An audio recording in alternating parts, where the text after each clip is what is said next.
Magandang araw sa inyong lahat mga idol. So ngayong araw share ko sa inyo kung ilang watt nga ba ang kailangan ng ating mga sisiw no sa kanilang pag-heater. Oh, lalo na sa pagbubrooding idol. Ilang watt yung kailangan nating mga broiler chicken mga farmers. So share ko to sa inyo para sa kanyang kaalaman idol. Share ko din sa inyo para matutunan nyo kung paano nga ba yung tamang pailaw sa ating alagang mga broiler chicken. So, okay. So importante yung mga idol sa pag-alaga ng broiler chicken yung brooding. Okay. So, ano nga ba yung pagbubrooding natin? Pagbubrooding mga idol, yun yung stage nila na kung saan kailangan nilang init. Okay? Kasi wala silang nanay, sisiw pa sila. Kailangan nilang init ng katawan nila. Okay? Para hindi sila lamigin mga ka-farmers. So, ang ginagawa natin, nabibili tayo ng pang heater sa kanila. Ano yung mga heater na ginagamit natin? Meron diyang mga uling. So, nilalagay yan sa lata ng mantika. So, yan yung ginagawang ulingan.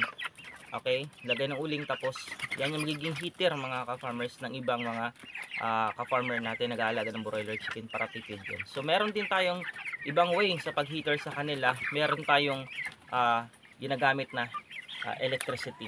Okay, so anong bulb yung kailangan natin para sa pag-heater mga ka-farmers? Yung bulb na bibilhin natin incandescent. So yung watt na kailangan nating bilhin mga farmers depende sa bilang ng chicken natin. Kung 100 yung sisiw na alagaan mo ay 100 watt din yung kailangan na bibilhin mong sisiw na ano pala na ilaw, okay? So pwedeng 50 watts, 50 watts. Kailangan yung mga idol sa pagbuburin sa kanila 1 day hanggang 12 days. Pero idol, pag 5 days na yan medyo hinihingal yan sila kasi sobrang mainit na yan sa loob. Kaya medyo bubuksan niyo yung takip doon o yung harang nyo o yung meron kayong takip sa gilid no, ibabaan nyo yun para medyo makalabas yung init.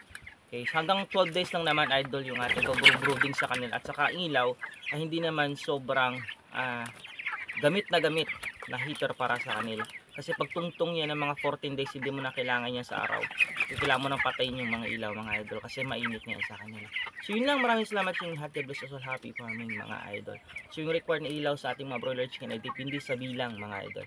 So pag 100 watt, 100 din na chicken. Okay? Pag 50 na nalaga natin 50 watts din. Pag 1000, di 1000 watts din mga farmers.